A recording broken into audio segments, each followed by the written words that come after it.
I've got a very vast podcast episode for you today. We're going to be hitting a variety of topics, including how easy it is to spin narratives these days, Pimp My Ride was completely fake, social media snapshots, as well as Goku versus Superman. If you enjoy, please, for me, interact with this video. I love reviews, especially negative ones. It's the only way to get better. Let's have an explicit conversation together, and please enjoy this episode. Welcome to the first of hopefully many, the Explicitly podcast, where the name goes, we're gonna talk about anything. Uh, we're just gonna see. I kind of want to grow an audience of communicative. I want to grow a communicative audience, right? A little bit of a tongue twister, but I want to basically make a series where we can talk about some topics. For the beginning of this, uh, I know some people do podcasts where they invite guests. Just for the beginning of this, I just kind of want to keep it to myself as best as I can. Of course, if the people want a guest to hear something specific and it's something that could be pulled off, of course, uh, that is something that could be considered. Um, but yeah, for the beginning, I don't know how long this will be, uh, but I'm just gonna kind of start off, and we'll see the vibes of what it turns out to be, and then we'll go from there. We'll see what sort of response we get, and if you guys have anything to say regarding anything, or you guys want me to bring up anything and just talk on anything, then we'll see where it goes from there. But I think that's enough of an introduction. Now we're gonna go ahead and get into it. All right. So starting off, we got Miorbi reacts to Sue, my son shot up Columbine Klebold. Uh, Basically, he's reacting to an original video that I also seen a few months ago, titled "Sue, my son shot up Columbine Klebold." I'd seen the original video hours after it was published, and I felt as though he was attacking Sue, the mother of Dylan Klebold, one of the Columbine shooters, more than refuting the TED Talk that he's reacting to throughout his video. Um, and to my confirmation, Miorbi thinks the same. Sue Klebold, as I said, the mother of Dylan Klebold, has come under attack by that known YouTuber. His name is Timmy 2 Cents. About a couple of months ago, funnily enough, he gave his 2 cents regarding Sue Klebold, and it just so happened to be a targeted attack using a clever script with editing to pick at someone who was just as much of a victim of the 1999 shooting. Um, I had originally wanted to count the times that Timmy had used false claims to defend his attack on Sue, but instead I'll suggest that you watch Miorbi's video directly refuting Timmy's, and I'll have it linked below. But he had made a video where he actually basically does that directly, every single claim throughout the video he addresses. But I'll personally get into some notable points in this full reaction that Miorbi did regarding Timmy's video. And I thought that'd be a good listen, so let's go ahead and get into it. And before I begin, let me get the shameless plug in there. Drink Prime. All right, so the first section that I wanted to title it How Easy It Is to Spin Narratives These Days, specifically the original Sue Klebold video versus Miorbi's debunking of actual Columbine facts. So, first clip we got up is at 4 minutes and 54 seconds in, on how Timmy purposefully cuts Sue's quote, and he focused on how Ted disabled comments when this had nothing to do with Sue. Before the shootings, I thought of myself as a good mom, helping my children become caring, healthy, responsible adults was the most important role in my life. I wanted to... So what follows on from there, I point out in my video, which you can go watch. Please go watch. The next thing that she says is that the shooting convinced her that she failed as a parent. But that's what he wants her to say, and then claims that she doesn't say it, even though she does, and he purposefully edits it out when it comes to showing this quote. Responsible adults was the most important role in my life. I wanted to first check the pulse of the situation. How were people responding to the talk? I went to the comment section, and of course, the comments were disabled. And Ted opted to remove the option to downvote the video. Okay. And you're... Well, that's got nothing to do with Sue. So I don't know why they're bringing that up. Sue doesn't make the decisions of Ted. Ted doesn't deactivate the comment section based on what their speakers say. Times article reviewed. Yep. So next up, I'm going to go ahead and fast forward, is a clip at 6 minutes and 50 seconds in on how Timmy cherry-picked a comment from the New York Times article to substantiate his false claims. Ignorance and Eric. He never mentions the fact that Amy says that. And in the article that this comment is left on, she actually does try and take responsibility for it. So he's seen the article. Presumably he didn't just search this out and then read the comments on the article. He's read the article, seen Sue go, basically trying to take responsibility and some of the blame, and then made a whole video about how she doesn't take responsibility or any of the blame. Karis, but cherry picks comments from articles that he doesn't even intend to cite. It's the most bizarre thing. never herself, a vile person. Thought experiment. You are a complete narcissist. Your evil child and his best friend just tried to kill everyone at school. What do you do next? Pin most of the blame on the other killer.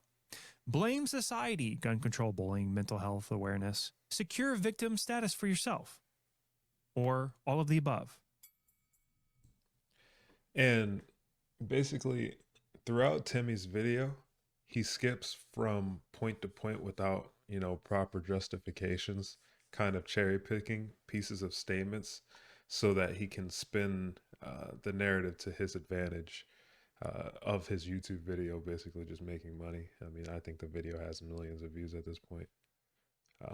So next up, we have 18 minutes and 55 seconds into the video. What to say. This is basically on how he uses a victim's father's statement directly toward the Harris family. Eric Harris, the other Columbine shooter. Basically, he uses this quote to attack Sue when the quote had nothing to do with the Klebold family as a whole. This was more so directed toward the Harris family. Even the father of Isaiah Shoals, one of the victims, has had little sympathy for the Harrises. I can't really say much for the other parents. Evidently, they didn't watch theirs because there's no way bombs would be made in this garage, and I didn't know about it. I think He's talking about Eric's parents. In that clip, he's talking about Eric's parents. What does that have to do with Sue Klebold? The reason we know it's about Eric's parents is because he says the bombs were being made in this garage. Well, the bombs weren't made in Dylan's garage. They were made in Eric's. So why are we citing the parents talking about, Eric's parents? Now, all of these families have valid gripes. All of them lost their kids to the kids of Sue Klebold and Tom Klebold and the Harrises. They're absolutely right to be mad at them. I'd be saying a lot worse than what these people say. that All right. Then next up, we're going to go ahead and fast forward to 24 minutes and about 4 Things like seconds this in her book. The into his video on how Timmy completely misrepresents quotes from different authors as Sue's quotes. Go ahead and play it now. ultimate message of this book is terrifying. say You may this. not know your own children, and didn't worse say this. yet, your children may be unknowable to then- you. The stranger you fear may be your own son or daughter. At least she's consistent with her messaging. In She didn't say it. It was a different author that said it, but he presents it as if it's a quote from Sue. And then later on, he does the same thing again, where he takes someone else's quote and says, Sue says this, and it's not even a quote from Sue. 2017. I love that under it, you see that he quotes Sue, meaning it clearly isn't Sue saying it. He's clearly done a Control F to find it. You're absolutely right, and that is true. If you go, he doesn't like blur the words here either, so you can read around it, and you can clearly see that this is not Sue's words. Sue's passion for her son, Sue, as we all know, writes in third person. Sue's passion for her son is evident in every one of these grief-stricken pages. This is obviously, he's trying to make her out to be callous, but Sue in third person says that the pages are grief-stricken, and her book is a testament to complexity. She argues that good people do bad things and that all of us are morally confused, and that doing something terrible does not erase other acts and motives. The thing is here, this isn't Sue's words, so even whatever we read from this, we can't attribute it to being Sue's feelings. We read our children fairy tales and teach them that there are good guys and bad guys, Sue said to me when I was writing Far From the Tree. So the author, Andrew Solomon, wrote a book, Far From the Tree, which was about Dylan Klebold. And that's why she was like, you can come and write the foreword to my book, because you clearly know about this situation. And yeah, I mean, obviously, this isn't, this isn't Sue's words. Yep. And next up, we'll go ahead and fast forward basically a little bit further into the video. But before we go there, regarding Columbine lore, such as some of you may know listening to this, if you're interested in topics sort of like these, Eric's website sort of manifesto that families had been aware of, they had also made the school and local police aware. And for some reason, Timmy also tries to spin this narrative so much against Sue Klebold throughout this video. So before I fast forward, I wanted to give you that context. But next up, we're going to go about an hour and 13 minutes into the video. This is on how he spun the narrative that a friend gifted guns to the shooters, Dylan and Eric, and didn't deserve to be grilled, basically coming to her defense, versus Dylan's mom never doing anything of the sort. For some reason, he tries to spin the narrative as though his mom should have been someone to blame, as opposed to one of their friends that actually purchased them the guns. This girl was a friend of Dylan and Eric. If she was a friend of them, presumably she knew about the bullying that was going on between them, and had experienced the depression that was going on, all of the mental health issues that they were going through, the way that they were treated, and she bought them guns. If Sue had done that, terrible mother. To buy a few And I have girl, she's 18, an adult. guns. He's willing to forgive her. For Eric and Dylan. Watches this major news network grills her because she had gifted a gun to Eric and Dylan. Which brings us to the question why you went. Why were you needed there?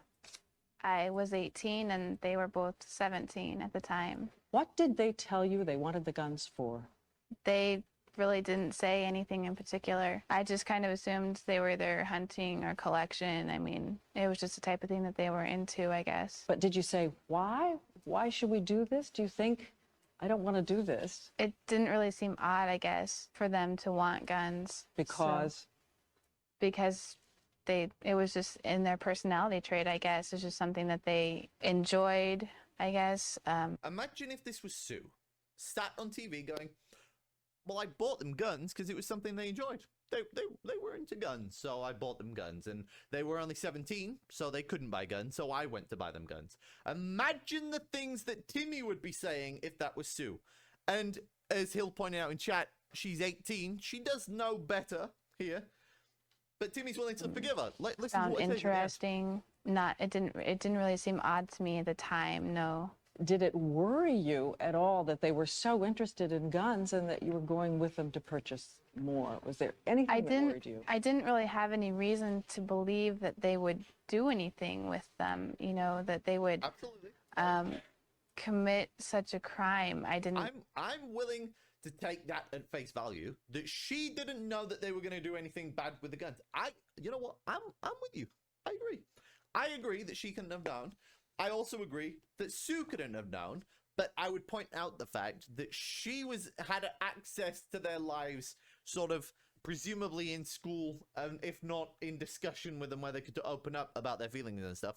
The sort of information that Sue didn't have access to until months after the horrific, attack. Yep.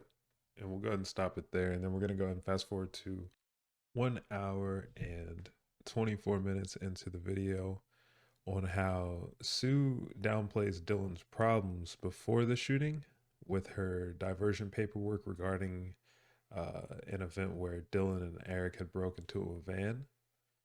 She writes that way, and if you hadn't sought to gain a deeper understanding past Timmy's video, you would have had the wrong understanding of this information.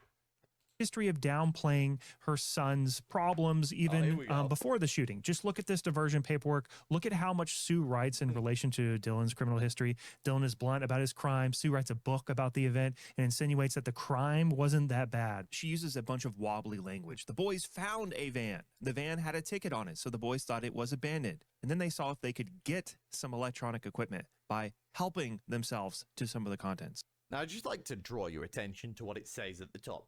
Please describe your version of your child's offenses. That's what it says. So she did. She wrote about it in her words. And in her book, this is just the way that Sue writes. She writes in this way. She's not doing it to be wibbly-wobbly. But even if she was, if I grunt that and I go, okay, Sue was doing this in order to get her son out of trouble, is that not a good mother thing to do? Not wanting your son to go to jail, not wanting your son to face worse trouble than they did, I would see that as a good sign, as from a mother, especially when, and it's very important to point this out, at the point when Sue sat down to write this, Dylan had two points on his criminal record. Both of them were traffic violations. One of them was he pulled up to a red light. He stopped at the red light. And then, because no one was around, he carried on driving through. That was his criminal record. And so her sitting down at this hearing and not wanting her son to get in a lot of trouble, I wouldn't blame her for writing it in wishy-washy language. All right. So next up, we're going to fast forward to about 26 minutes into an hour into it. Where basically the context of reading the full sentence that Timmy quotes, instead depicting Sue's clerical error as a language choice, despite being correct or more correct than her original words. Writes, in fall of 98, Dylan and friends who had access to the school's computer figured out how to find old locker combinations. Look at how she crosses out gained access to who had access. This is like one of the stupidest. This is like clarification with no change. Because who had access is the correct thing to write here. Let's read it in context. Fall of 90, so it's suspensions. What are the suspensions that Dylan's had from school? In the fall of 98, he and his friend who had access to the school computers, Eric was a student assistant in the tech lab. He had access to the computers. So when she had originally written gained access, that would have been false because he didn't gain access. Eric already... did I say Dylan a minute ago? Eric was a student assistant in the tech lab. Eric already had access to the computers. And so suggesting that Eric had gained access to the computers would be silly, wouldn't it? Because he didn't gain access. He already had access to the computers, And then she's not exculpating Dylan here, as she clearly says in this. Dylan downloaded this info to a disk and then opened a locker or two to test to see if it was still working. She's not going, and then he and his friends went and opened the lockers. She's clearly saying Dylan did this. So what exactly, again, what are you getting at, Timmy? Yeah. So now we're going to fast forward to an hour and 32 minutes into the video. Basically here, Timmy's unnecessary asking of questions and potentially, completely incorrect assessing of Sue's personality on barely any basis. To die. You have to ask, why would Sue go through this media campaign? Why not slip into obscurity and move on with life? I believe that Sue is a narcissist on Here we are again. steroids. She's a narcissist because she cares if her son forgets Mother's Day. That's one of the causes. What's the other reason why she's a narcissist? Finds it unpleasant that she had this role of a parent to one of the most mentally destructive children in the history of humanity. And in light of what her son did, she found a way to get attention and admiration when most would never dare. Sue's hairdresser was interviewed shortly after the shooting. But Dee Grant, Susan Klebold's hairdresser, saw her just days after the shooting. She had no idea her son She had no idea. I asked her if she had any idea. And she did say, no, I did not want to pry. I just find this odd. Even if Dylan had just committed suicide, harming no one but himself, I can't imagine getting my hair done in such a short proximity to the tragedy. She talks like, it's kind of crazy that he's pushing it so far, but he also gets sort of a awesome ball joke setup. I'm gonna keep it a buck, brother. I know that you can't imagine getting your haircut done. I don't think that you could possibly like imagine getting your haircut done sort of on any day, could you? Because, but anyway, that being said. All right. So now we're going to go ahead and fast forward to about an hour and 35 minutes into the video. Plus, it's just a about how she didn't like the yearbook photo of Dylan and had it reshot. And when the media used the... Well, that's a normal parent thing to do. My parents did the same thing because, and I shit you not, I went to primary school. In my primary school picture, I had my collar up. On my polo shirt, I had my collar up, and my parents requested that the picture be taken again. Okay. All right. The older original... Yeah. So, my parents also sometimes hadn't liked my yearbook photos, and they would also try to make me retake them sometimes. And my mother specifically would try to get me to smile without my teeth. But, now look at my smile. So to think that she hadn't want me showing my teeth off, maybe there might be a deeper reason, but I don't know. Let's continue. Yearbook photo, she went out of her way to have the new photo sent over to the media. I just can't understand that. Narcissist parents often see their children as a direct reflection of themselves. And so their children's public image is very much a part of their own ego. Dylan was dead. In Sue's mind, the photo of Dylan now reflected on herself. So she created an alternate reality and gaslit anyone who... babbling. He's just babbling. None of this is a coherent argument. There's a reason that... And basically at this point, I kind of wanted to go into how high school students on average, they can be subject to very dangerous things, especially without their parents knowing, and especially recollecting on, if I hadn't had good sense, when I was at that age, I could have also been caught up in some really bad things, nowhere near becoming a school shooter. But for Dylan to have been groomed by Eric and also lied to his parents about the extent of their relationship is not far-fetched to have happened. And I feel as though by high school, most teenagers should have developed some sense of maturity to the extent of being able to, or at least wanting to operate, sovereignly regarding their own lives. But now we're going to fast forward to about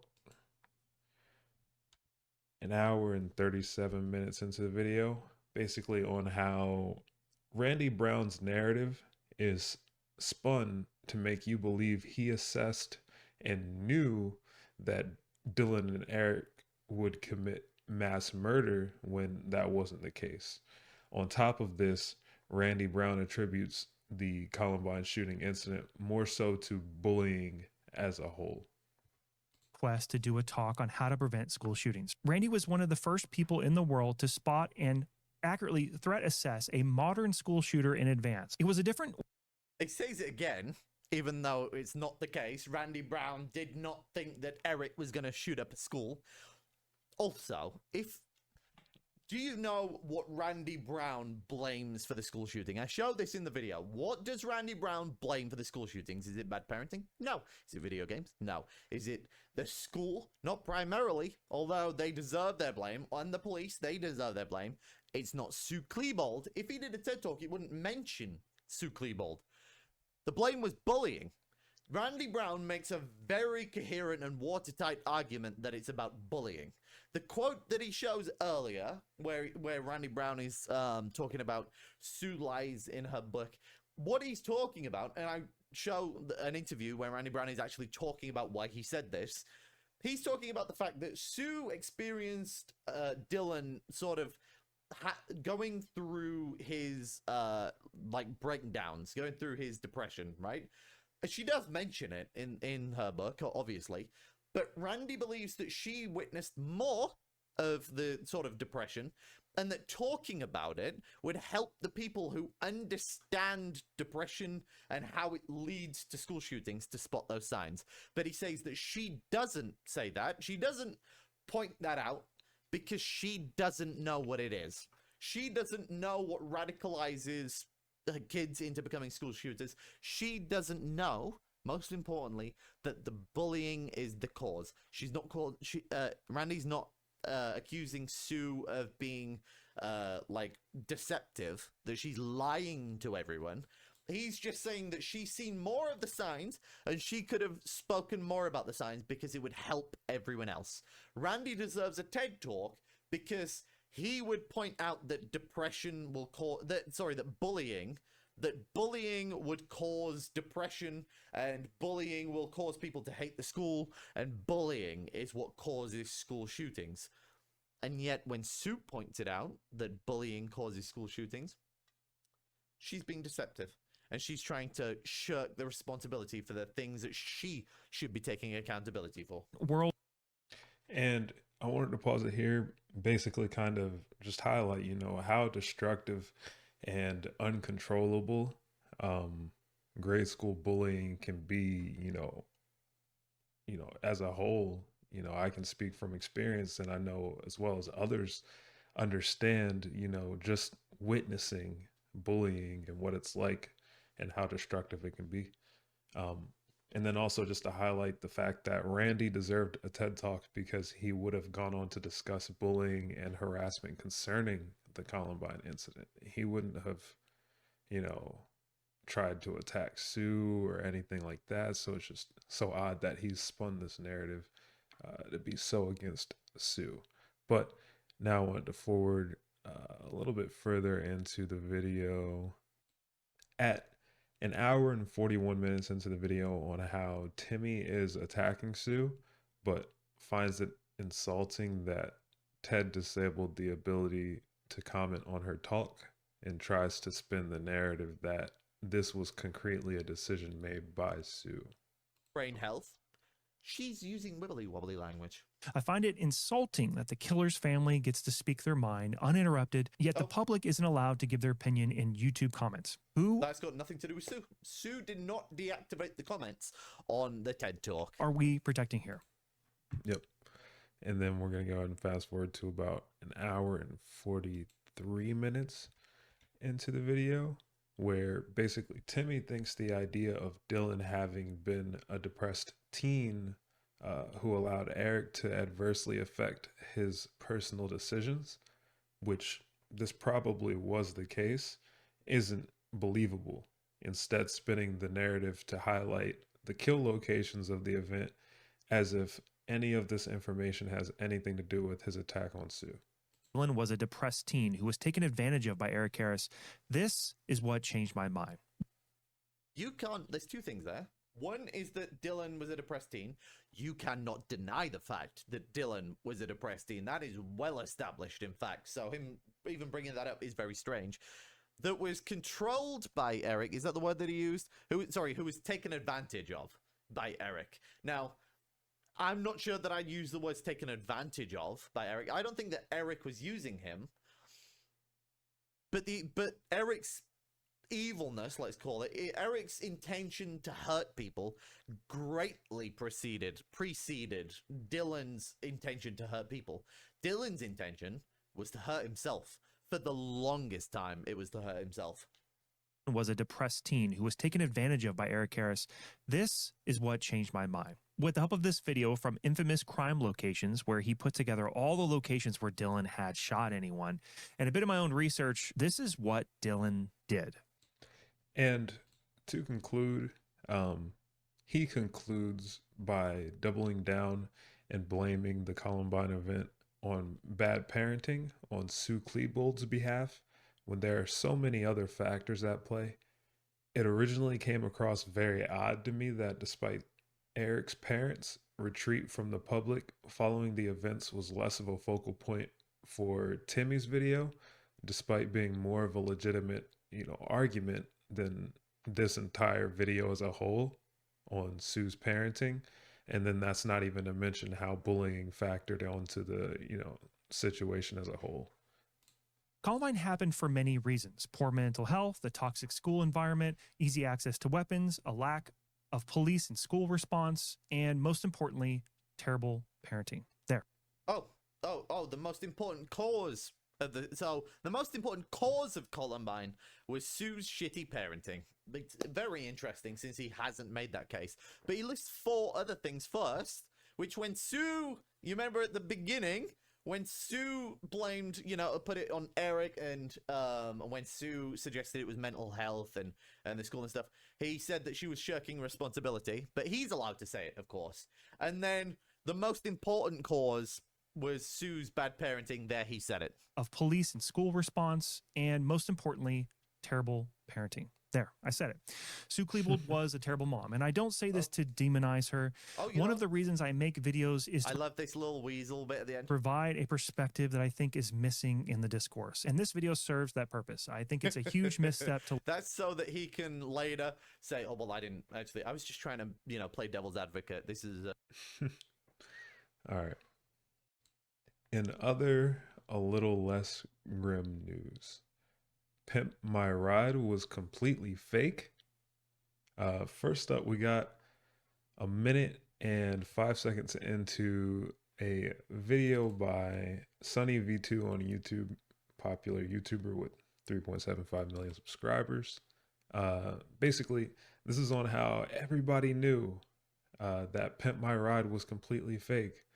Nowadays, I never knew it. As a kid, I never really questioned it. And I can't believe that they went to this extent, but considering how performative, reality TV was back then, it kind of makes sense. In the first 30 seconds of each episode, Exhibit emphasizes that each contestant doesn't know they're about to get picked. He has no idea. I'm about to pimp his ride. Yet this was strange, as the contestant always answered the door, always had a microphone on them, and even had their windows blacked out, as if they didn't want cameras seeing inside. Well, it turns out Brooke, the supposed 22-year-old film lover, had been pre-selected by a friend to appear on the show, and as a result she'd state, when Exhibit showed up at my house to tell me I'd been chosen, not a surprise. What was a surprise was when the producers made me react and then react again to Exhibit showing up, finally coercing me into doing a cartwheel, and she wasn't the only contestant who'd had this experience. They coach you on how to say it and what to say and everything like that. The show didn't have an actual script, but they did steer the dialogue in a direction that they wanted. If I said something they liked, they would have me repeat it over and over on camera. This had been commented by Seth, who appeared in season 5, who was also well aware that Exhibit was coming to his house, stating, "They told me I was in the running for my own episode, but it was between me and 2 other people. When I was sitting in the house waiting for a knock at the door, they said that it was either going to be Exhibit or a producer telling me I didn't win. Thinking back on it, that was all bullshit, but it did make the surprise genuine, which was the same experience as Erin from season 4 episode." So, yeah. And now I'm going to go ahead and fast forward to about 2 minutes, 34 seconds in, basically on how the MTV, even they've rented homes for contestants to react. You know, basically they made them act like it was their house. In were actually owned by Pimp My Ride. A Huffington Post article clarified these houses were oftentimes not the contestants' homes. Instead, each dwelling had been rented by MTV. For example, when Jake from season 3 was asked, did the film crew show up and stage the whole surprise as part of the episode, he'd respond by stating it wasn't my house. It was a place owned by one of the crew members. Similarly, Seth from season 5 stated, the house was rented from Craigslist because I lived in an apartment, and they need a house with a big open driveway for filming, which is certainly reasonable, although sometimes the house was part of the person's story. In season 2, for example, Eric's car had supposedly been beat up in the rough streets of Compton. In Compton, ain't no street lights. However, judging from a quick look at Google Maps, it seems the episode was filmed in a much nicer neighborhood. So if Eric's story was inconsistent and Brooke's story from earlier was downright fabricated, then who else's stories were exaggerated for the sake of the show? Well, it seems pretty much all of them. 4 minutes and 14 seconds in, basically on the fakest story MTV fabricated, and the extent that they pushed contestants to lie about their situations makes sense. I wanted to bring to your attention popular YouTuber Mr. Beast. I'm sure you've heard of him. Imagine him doing a, Pimp My Ride sort of series. While I don't believe he would push the fabrication of stories, I do believe that he would push for, the most compelling stories and the most compelling people, kind of what would drive clicks, sort of. Let me know what you think on this, but I think personally it would be one of those sorts of situations. And, let's say there was a video where Mr. Beast could go for, clicks, like let's say, woman versus male.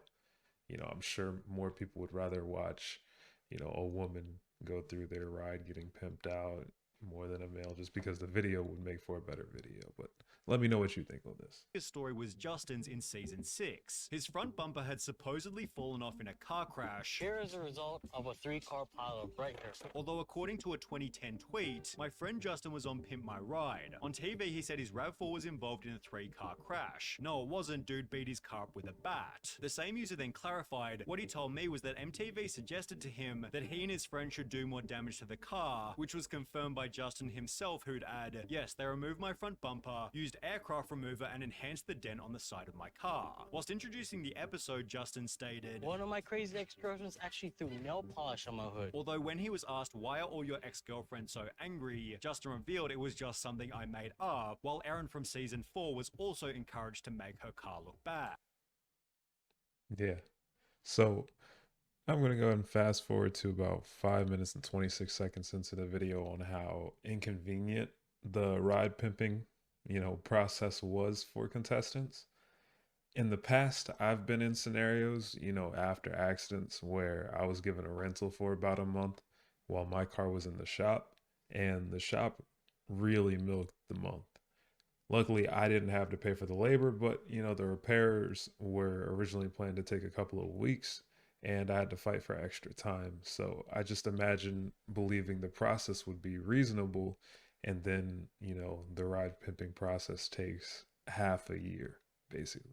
People believe that PMR takes the car and gives it back in like a week or something. That's what I thought was going to happen too, but in actuality they took my car for roughly 7 months, being a massive inconvenience for some of the show's contestants. And they make it look like they're moving really, really fast, but in reality, they weren't. When asked for the 5 months they had your car, did they supply you with a replacement car? Justin from season 6 replied, no, they gave me $2,000 to rent a car. But I was 19 at the time. I rented a car for a month and it cost me $1,000, forcing Justin to find his own transport for the remaining 4 months.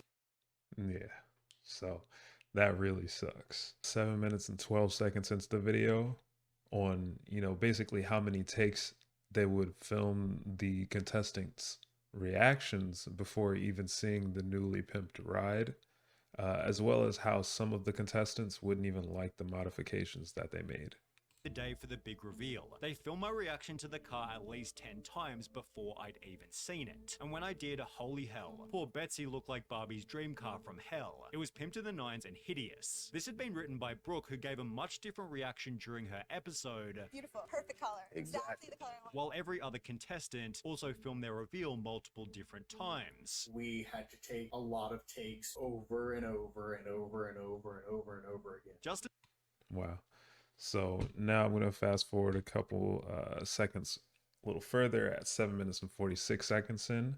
And then basically it's a story from one of the contestants. His name is Jake, of just his failed expectations. Like 3 times. However, Jake's reaction anecdote was the strangest of them all. His first real reaction to the car was just quiet amazement where he said, "This is good." They immediately yelled redo and then things got a bit weirder. I remember this very clearly. Big Dane, very big dude, he like puts his arm around my shoulder, kind of walks me around the shop for like 10 minutes and he's like, "Listen, we put a lot of work into this. We expect you to be a little more enthusiastic," although it would have been hard to conjure enthusiasm for a car that barely worked. As Jake would later write, "The problem with the show is they don't fix any of the mechanical issues, and my car was a piece of shit. What they did was make my piece of shit sound exceptionally awesome, which is great, just not great enough to drive on roads." The HuffPost article expanded on this by stating, "The car needed a muffler, and so a fake exhaust pipe was installed to make it seem as if that's what the car was supposed to sound like, even though it was just a lack of a muffler." Wow. So now I'm going to fast forward to 10 minutes and 1 second into the video on how they would even completely swap vehicles. Also, Exhibit didn't deserve to be a proxy for MTV, and I'm glad that contestants gave him his roses despite their hell stories concerning the show.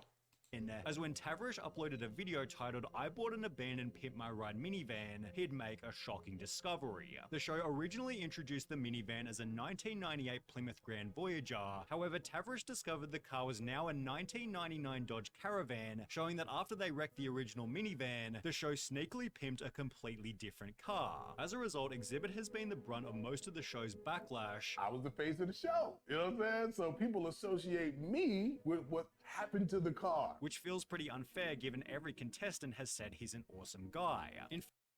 Basically, from this point on, Exhibit's expectations were failed, and he didn't even get what he wanted out of his career during his time being the face of Pimp My Ride. And as a kid, I grew up watching shows like Silent Library, Parental Control, Punk'd, and of course, Pimp My Ride. So looking back, you can definitely see why MTV did what they did for their TV ratings at the time, to probably make sure specific people got paid. But if they had just done good business, perhaps, everyone would have benefited and the show could have retained, some of its nostalgia at this point. In fact, Exhibit only did Pimp My Ride for the following reason. I actually did Pimp My Ride because I thought they was going to play my music videos. However, it instead seemed to have the opposite effect. The show was taking away my credibility of what I'd already done. It was taking so much time. I wasn't able to tour. I wasn't able to record albums. Oh, damn, I definitely didn't know. I was there filming. Which is even more depressing given he was barely paid for it. But at that particular time, you wasn't really happy with the pay though. Nah. And as a result, it's no surprise that Pimp My Ride is unlikely to make a comeback. When are we gonna get a Pimp My Ride? No, there'll be no more Pimp My Ride. And that sucks. But onto our new segment, since this is the first episode, social media snapshots.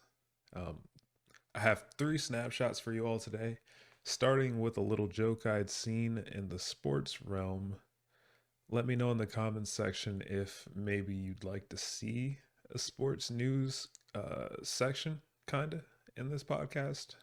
That could be something I could do, if that's something that you guys all want. Anyways, I'd originally seen this on Instagram, but check it out. 2-26 bad. You know what I mean? Like, no way are we that bad.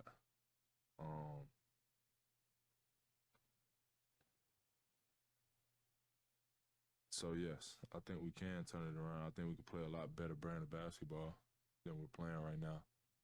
Basically, that is Cade Cunningham, Detroit Pistons star. He is in denial. It's not just a river in Africa, it's the emotional state as the realization of his team being at 2 wins at this point, now through the last 29 games of this season. And I guess it's finally setting in. But next up, in the Twitter space, I came across some interesting news on the Epstein case. This is actually, I guess I'll start from looks like they'll be releasing 170 originally redacted names of associates and victims regarding the Epstein case. Virginia Giuffre comments on Twitter stating how the naughty list can be expected in the new year, and also thanking Judge Loretta Preska for her involvement in the push for transparency. It's just a little thing that I'd seen in the Twitter space. Just an absolutely sickening case, and I wish the victims could have gotten better closure. I hope that the releasal of these names will allow the public to conduct an investigation and hold any contributing parties accountable that weaseled their way out of Epstein's sickening plan. I hope the releasal of these names will allow the public to conduct an investigation and hold any, contributing parties accountable that weaseled their way out of his plan. I hope they get held accountable. Also in the Twitter space, I came across a story from the BBC regarding a man named Glenn Simmons, who on December 19th, he was declared innocent by Oklahoma judge Amy Palumbo after serving a little over 48 years in prison for a murder that he did not commit. I would absolutely love your input on this, and I'd like to ask you to put yourself in his shoes. After serving over half of your life in prison for a crime you didn't commit, how should you be repaid? Personally, I probably would have died in jail. I'm the type of person that grows very resentful, and I would have had my mind set on revenge. Ultimately, probably resulting in my downfall. Sorry to be grim, but you know the name. Mr. Simmons, however, remained resilient and made it out of his tribulation. However, wrongfully convicted people in Oklahoma are only eligible for up to $175,000 in compensation. Do with that information what you will, but in addition, I'll be linking his GoFundMe as he's also been dealing with stage 4 liver cancer. And so far, the GoFundMe has raised almost $300,000 out of a $500,000 goal just to assist with his treatment and his living costs. And now it's time for a little interesting news in the fictional space regarding two of the most powerful fictional heroes. Popular YouTube channel Death Battle revisited a popular debate they had originally made in 2013. However, as you know, a ton has changed since then, especially in the Dragon Ball universe. And the results are in on the controversial debate, Goku versus Superman. Let's listen in.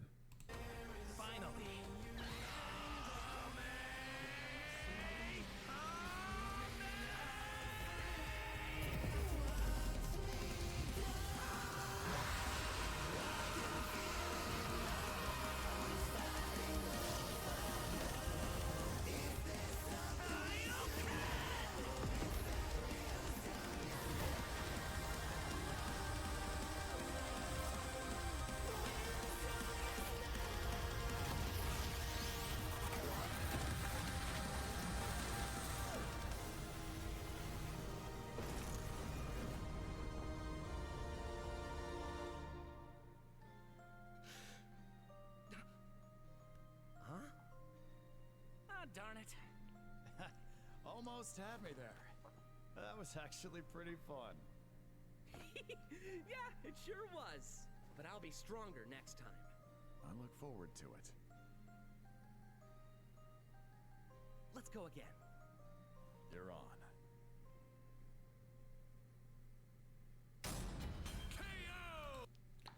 Wow. So, after a heated and multiversal battle, Superman comes out on top. And here's more from the two fighters a little bit later on into the video. Of this fight. First up, strength. Both could hit hard enough to break or make their whole universe, or take it in stride, like when Superman got smacked by the whole antimatter universe. At most, Dragon Ball's universe is 1,505 times larger than our own. But based on the DC Universe's officially established age and rate of expansion, it is 1.6 vigintillion times larger, over a novemdecillion times more than Goku's. At some point you reach a number high enough that it just doesn't mean anything anymore. So basically, Superman is just that strong. Now, on to speed. Edge in strength. But strength isn't everything. Let's talk speed. Both are obviously way faster than light, but Superman crossed that mega-sized universe of his in seconds and flew faster than infinity. Makes sense, he can keep up with the Flash, whose speed is so ludicrous it's unquantifiable. Don't count Goku out, though. Flying across the entire afterlife in base form and outspeeding Eos's future sight takes some crazy speed. Fighting Zamasu as an omnipresent merged timeline also implies immeasurable speeds. That, combined with instant transmission and ultra instinct, could probably keep up. Maybe. Quantifiably, Superman is faster, but both are immeasurable.